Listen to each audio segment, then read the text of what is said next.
when planning for an event, it's important to understand just how much money is going to be spent. And you can categorize that into three areas. You can have a conceptual estimate, a feasibility study, or quite a definitive estimate.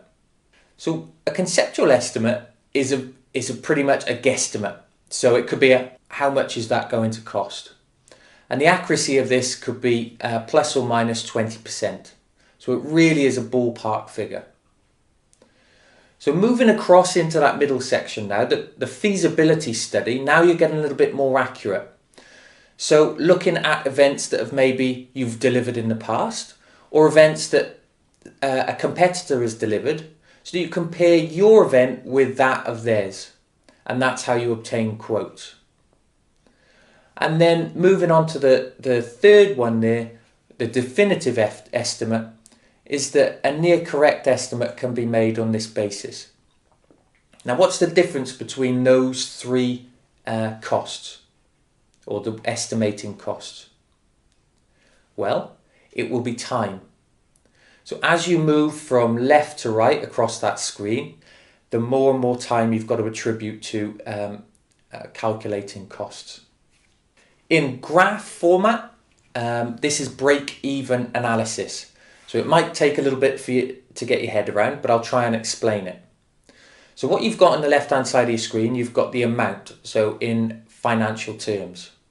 And then across the bottom, you've got the number of visitors. So across the bottom, you've got the number of kids coming to the soccer camp in the summer.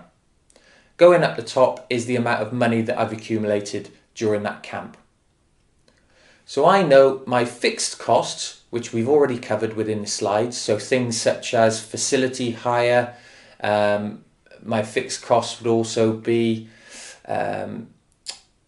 facility hire would be kit and equipment, and any particular promotional costs, so advertising or marketing materials. So those would sit nicely in the fixed costs, and they are set.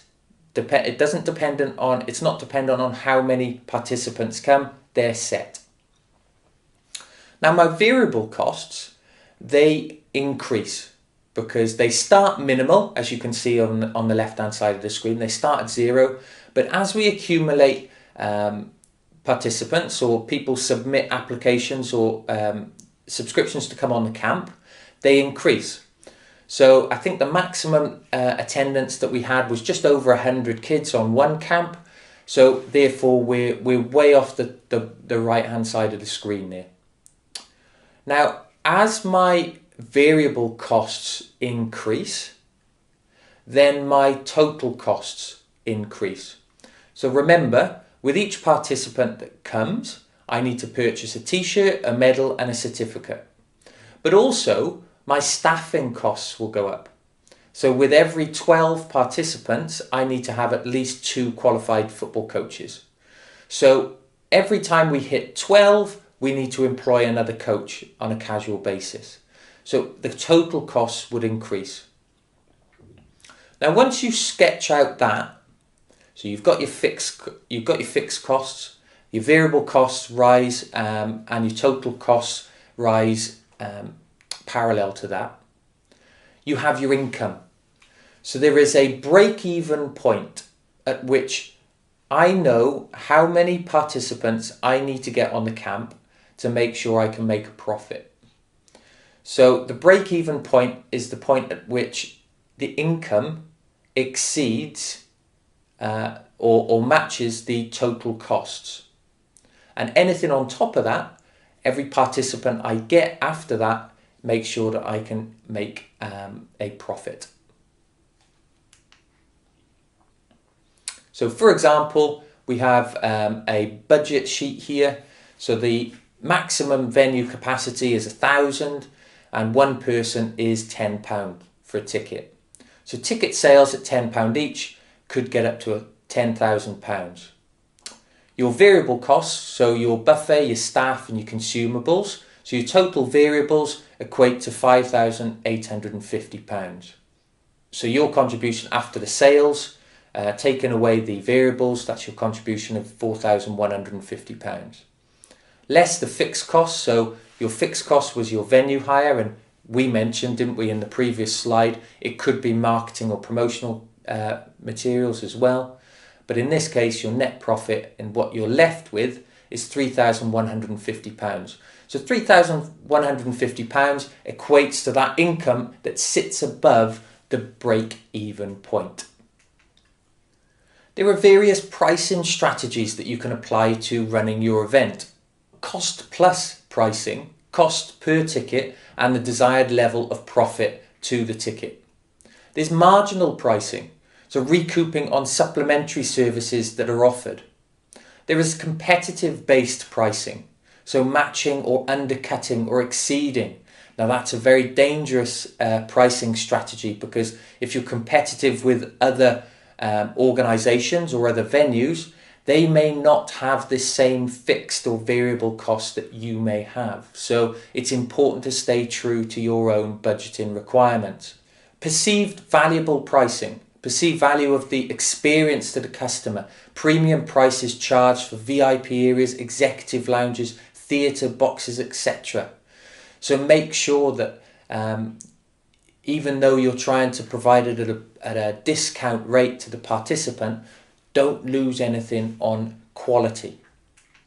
So how do you reduce your costs when it comes to your event delivery?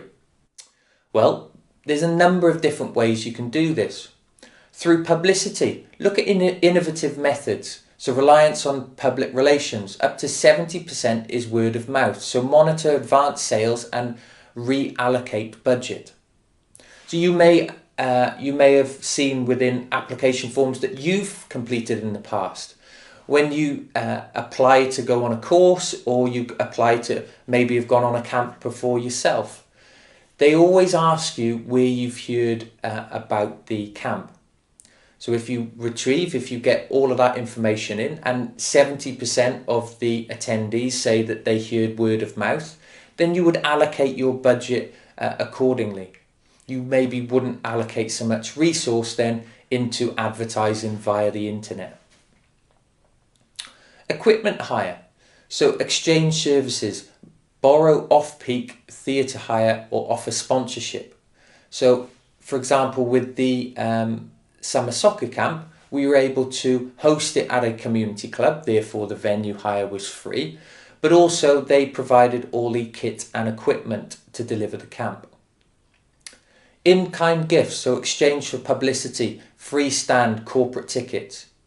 So on the marketing materials for the soccer camp, the community club's logo was included, but also